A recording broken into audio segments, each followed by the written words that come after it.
Super Mario, a series renowned for its universal appeal and anyone-can-play mentality. Recently though, they've definitely leaned a bit too much on the easy side, so they can be fun for everyone. But looking at the series as a whole, there's some incredibly tough games in the mix, and the difficulty scale ranges tremendously. That's why today, we're looking at every main series Super Mario game and ranking them from misery to cakewalk.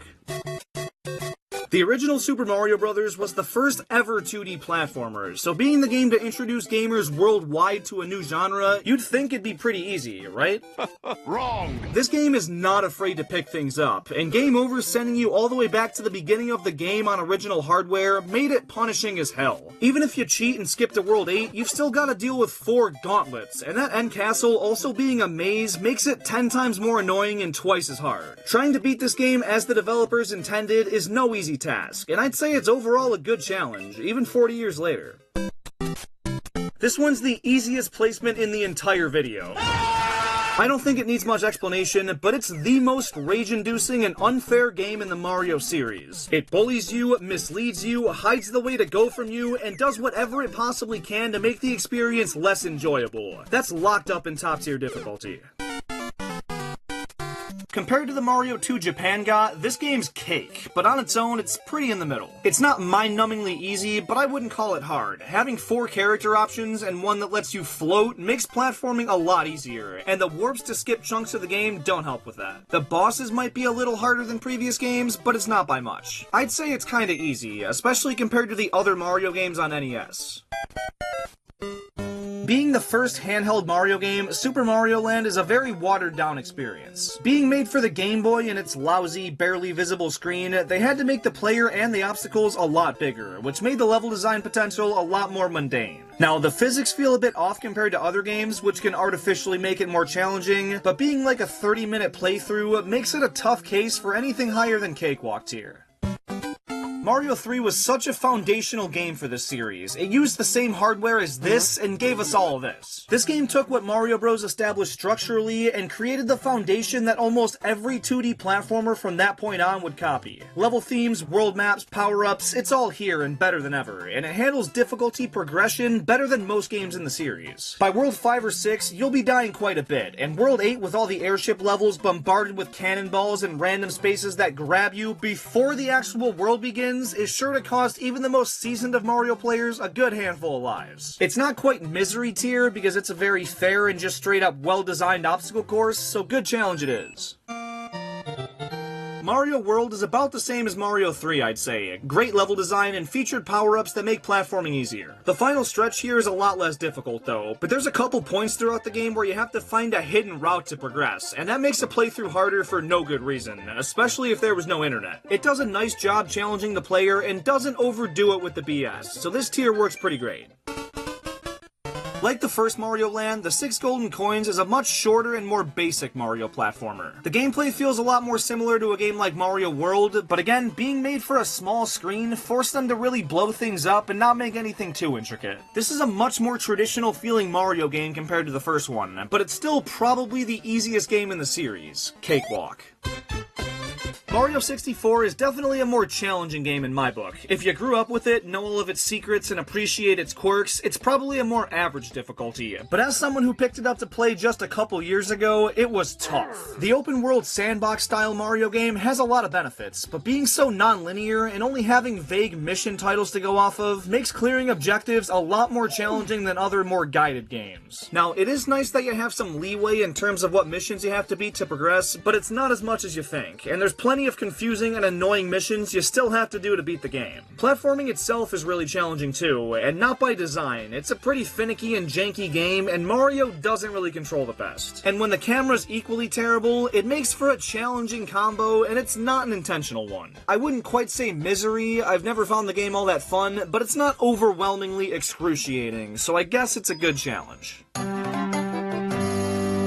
Despite taking place in a really chill and relaxing vacation spot, this game is anything but a walk in the park. Challenges are broken up the same way as they are in 64. Each area has a variety of different missions and isn't an A to B linear platforming level. So what do you do instead? Basically a bunch of chores that aren't all that fun. Sometimes the objectives are very vague and hard to find, and other times they're tedious and time-consuming just for the sake of it. I prefer difficulty with well-designed platforming sections that require absolute mastery of mechanics, and this game doesn't do any of that. Flood really takes away that sort of challenge, but they do take him away for more explicit platforming moments, and it's a nice concept, but really not great in execution. This game is jank, and Flood helps to counter a lot of that, so when the game tries to flex its platforming muscles, you'll realize it skipped a couple too many workouts. And the worst part, if there's a mission you just cannot figure out, you can't beat the game. You have to beat 7 episodes in every single location, and there's no leeway like other collectathon games, and that can make it a tough playthrough. That's the main reason I'd consider it hard. Weird objectives, bullshit, and no flexibility, so it takes it from a good challenge to honestly misery. Now, I don't want to exclusively shit on this game because I'm super nostalgic for it. The world building is stellar, and there's a nuance to it that I quite enjoy, but compared to other Mario games, it's hard for all the wrong reasons, and I gotta be honest about it.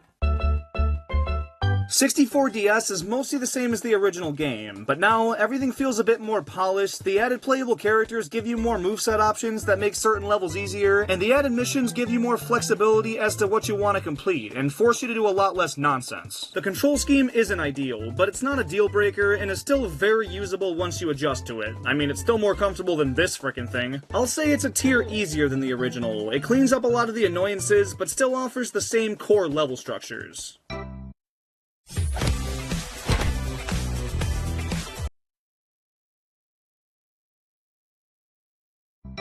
Mario Bros. DS was the first 2D Mario game in over a decade, so they wanted to bring Mario into the modern era on a console that everyone and their grandma had, and to best accomplish that, they compromised on difficulty. That's okay, it's a really fun game and sets a strong foundation for future 2D Marios, and I mean, it's for a handheld, so you know, you'll be playing it on the bus, so maybe you don't want something too challenging. The final world has some harder moments, but nothing close to the final act in these other games, so realistically, it's a cakewalk. Super Mario Galaxy is one of my favorite Mario games. It was the first 3D Mario I ever played, the worlds are so immersive and fun, and the vibes were A++. It was a great starting point for the series for me, which yes, means it was pretty easy. The minimum requirements to beat the game are fairly generous, all the objectives are clear and well designed, and progression feels very natural and satisfying. The final level was pretty intimidating as a kid, but it was more than doable and the hardest part about the game. Now, there's all these extra challenge comets you have to beat to 100% the game, which I've done by the way, but those aren't insanely difficult either, and since they're only there for completionists, it wouldn't change the ranking much anyway. It's kinda easy. Worlds 1 through 7 in this game are some of the easiest Mario levels in history, but Worlds 8 and 9 really pick things up. The final battle against Bowser is one of the best in the series. It's platforming for a boss fight, literally the perfect finale for a Mario game, and the world that leads up to this moment has some pretty tough moments too. Nowhere near something like Mario Bros. 3, but it's not bad. World 9 though is a very challenging set of levels. It is just bonus content, and you have to collect all star coins in each world to unlock the levels, but they deserve some credit because they're entirely unique stages that incorporate some tough new gimmicks. 9-7 particularly, where it's all slippery ice and fire piranha plants that are melting the ground beneath you, it's one of the harder 2D Mario levels, and that's one of many in this world. I would say a good challenge, but since it's bonus content, I'll just say it has its moments. Galaxy 2 takes what the first one did and runs with it. Crazier environments, more challenging layouts, more collectibles, double the unique missions, it's freaking awesome. It's still not all that difficult though until you reach World S, and then things skyrocket, just like World 9 last time. Here, it's not all unique levels, but they give them a really tough twist that makes them way more stress-inducing. The final stage is probably the most iconic hard level in Mario history, the Grandmaster Galaxy. More specifically, the challenge comet called the Perfect Run, making you beat an absolute gauntlet of a level without taking a single hit. And yes, I have beat it. It took a long time, but with Galaxy being one of my favorite games, this was a great challenge and I had a lot of fun with it. Very fair and straight up hard, so because of that level alone, I'm gonna say it has its moments. Like the other handheld Mario games, 3D Land doesn't exactly try to challenge the player. It's a fun time and the 3D effects are pretty cool, but the main game is one of the easiest playthroughs in the series, and the only thing saving it from Cakewalk tier is the post-game content. None of it's all that original, but they remixed previous level concepts with more enemies, spikes, and contraptions, and it certainly required a bit more attentiveness, so I guess I'll give it kinda easy tier. This game's more the same New Super Mario Bros. Stuff, but where the Wii version had a pretty tough World 9, this game gives us the Impossible Pack, which is the hardest bunch of Mario levels of all time. There's a super constraining time limit, just about every type of challenge they could possibly throw at you, and you have to beat the entire thing in one go. It puts the Grandmaster Galaxy on steroids for a 2D platforming masterclass. The rest of the game, pretty frickin' standard and easy, mindless junk food Mario game, but this pack alone is lost levels hard and drags the entire package up to a misery tier. Just like the Wii version, the main game here is easy as piss, but Superstar Road is just as, if not harder than World 9, because you get the Firebar Pandemonium level and the Pendulum Castle, two really creative and challenging levels. There are no impossible packs, so it can't carry this one too high up, but it certainly has its moments. This one goes out of its way to be a more challenging Mario Bros. U from start to finish, and it 100% achieves that. With Luigi being the main character, he's got a higher jump and way more slippery movement, so that alone makes the levels harder, but add in the short time limits and the rapid-fire way they design these stages, and you've got a pretty tricky combo to work with. It was a really refreshing Mario game, especially for the time, and it was definitely a more demanding main playthrough than anything in a while, so it's a very good challenge. This game's a 2D Mario game turned 3D, so levels are very linear and geometric, which makes them easier to navigate, but the pure designs in the latter half of the game really pick up the difficulty. By World Castle and World Bowser, things get challenging for 3D Mario standards, and then there's a bunch of bonus worlds that aren't too bad, but they're capped off with Champion's Road, another Grandmaster Galaxy ripoff. Without a power-up, it might be even more challenging than that, but even with some help from items and additional players, it takes time to beat. It took me like 3 to 4 hours back in the day, and it's only supposed to take a couple of minutes. I think this is probably the same tier as Galaxy 2, a moderate main playthrough with bonus content to make you smash the Wii U gamepad over your leg.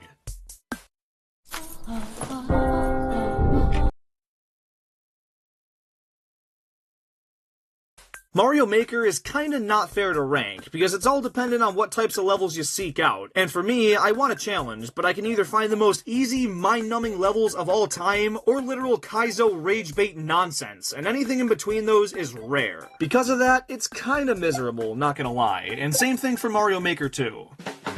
This is a mobile game where Mario auto-runs forward and you tap the screen to jump. It's the most simple Mario game, and they don't do much to change that with the level design, so it's a pretty straightforward cakewalk tier.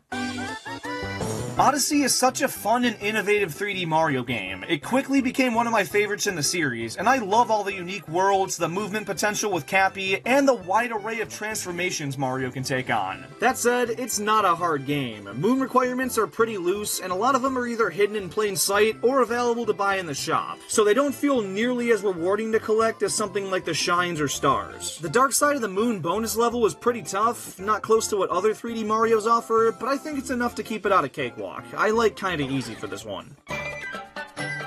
Despite looking like a super menacing and challenging game on the outside, Bowser's Fury is probably the easiest 3D Mario game, and not even because of how short it is. There's no life system, plenty of power-ups, you can have Bowser Jr. fight enemies for you, all the platforming challenges are pretty chill, and even fighting the big baddie himself either requires you to just hide behind something, or levels out the playing field entirely and makes him more than manageable. I 100%ed it in a couple hours, and don't remember being stuck at any point in the game, so it's gotta go down in Cakewalk.